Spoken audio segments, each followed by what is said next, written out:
सोलन में कृषि विभाग किसानों की आय दोगुनी हो इसको लेकर प्रयासरत है, जिसके लिए सरकार द्वारा विभिन्न योजनाएं भी चलाई जा रही है। सोलन के किसानों को प्राकृतिक खेती के लिए भी प्रेरित किया जा रहा है, ताकि पेस्टिसाइड के खर्चों को शून्य किया जा सके और किसानों की लागत को कम से कम कर उनका लाभ बढ़ाया जाए। किसानों को प्राकृतिक खेती के प्रति जागरूक करने के लिए गाँव-गाँव जाकर कृषि विभाग जागरूकता शिविर लगा रहा है।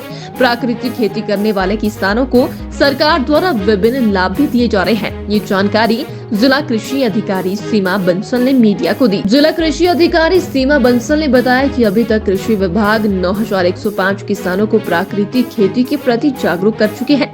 800 हेक्टेयर भूमि पर सोलन के किसान प्राकृतिक खेती कर रहे हैं। उन्होंने बताया कि कुछ किसान प्राकृतिक खेती में बहुत अच्छा लाभ भी कमा रहे हैं, जो अन्य किसानों के लिए प्रेरणा का स्रोत बनते जा रहे हैं। उन्होंने बताया कि जो किसान प्राकृतिक खेती कर रहे हैं उन्हें देसी गाय भी उपलब्ध करवा रहे हैं, जिसमें 25,000 रुपए का अनुदान दे रहे हैं। इसके अलावा ड्रम भी उपलब्ध करवाया जा रहा है। जल्दी किसानों से 10 रुपए प्रति किलो गोबर भी खरीदा जाएगा। उन्होंने बताया कि यूरिया की खपत में 30% की गिरावट आई है।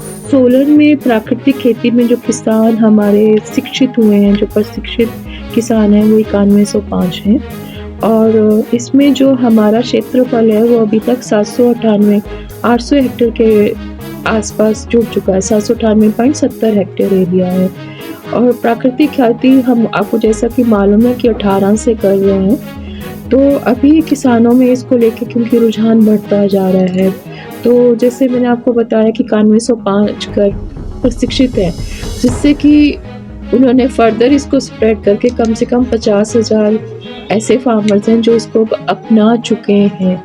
जो प्रशिक्षण लेकर आए थे वो मास्टर ट्रेनर्स बन चुके हैं। वो अपने आप ही दूसरे फार्मर्स को मोटिवेट करते हैं कि आप ये खेती करो।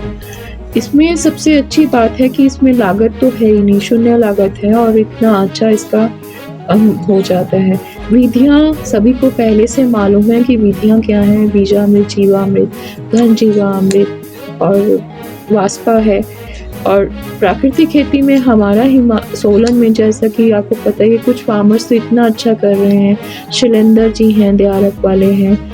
इधर कईयों ने तो अपने जो लुप्त हो गई थी हमारे ट्रेडिशनल बीज हैं, वो मैं मोटे अनाज में भी कहना चाहूँगी कि मोटे अनाज में भी कईयों के पास में अपनी लोकल वैरायटीज़ हैं। अपना जो उनका लोकल घर का बीज होता था उन्होंने रखा है। प्लस प्राकृतिक खेती में हम लोग इनको देसी गाय जिसको पहाड़ी जो हमको वाली गाय रहती है वो हम इनको प्रोवाइड कर रहे हैं। उसमें 25,000 रुपये सब्सिडी है, तो लोग वो भी खरीद रहे हैं और उसमें ड्रम वगैरह का प्रावधान भी है। ड्रम प्रोवाइड किया जाता है और इसमें हम लोग उनको क्या बोलते हैं स्प्रे पम्प्स वगैरह भी देते हैं। ड्रम्स दे रहे हैं, गायें दे रहे हैं। अब शायद नया है कि गोबर भी हम लोग 10 रुपये किलो के हिसाब से शायद उनको हम देना, जैसे सरकार के दिशा निर्देश आते हैं, तो ये भी उनके लिए अच्छी बात होगी कि वो अपना गोबर भी बेच सकेंगे अपना। और गोबर के अलावा वो अपना जो भी गौमूत्र गोंज है वो सबका भी एक दूसरे से लैंड कर पाएंगे या उसको आपस में शेयर कर पाएंगे, पैसे से खरीद फरोख्त कर पाएंगे। सो ये खेती भी एक माध्यम है, क्योंकि हमारा वैसे ही सोलन कह लो और हिमाचल कह लो वैसे ही पहले भी जैविक था, तो ये बहुत ही अच्छा है कि धीरे धीरे खादों का प्रचलन बहुत कम होता जा रहा है। यूरिया की खपत जैसे पहले मान लो अगर 100% थी तो वो रिड्यूस होकर 70% तक ही रह गई है।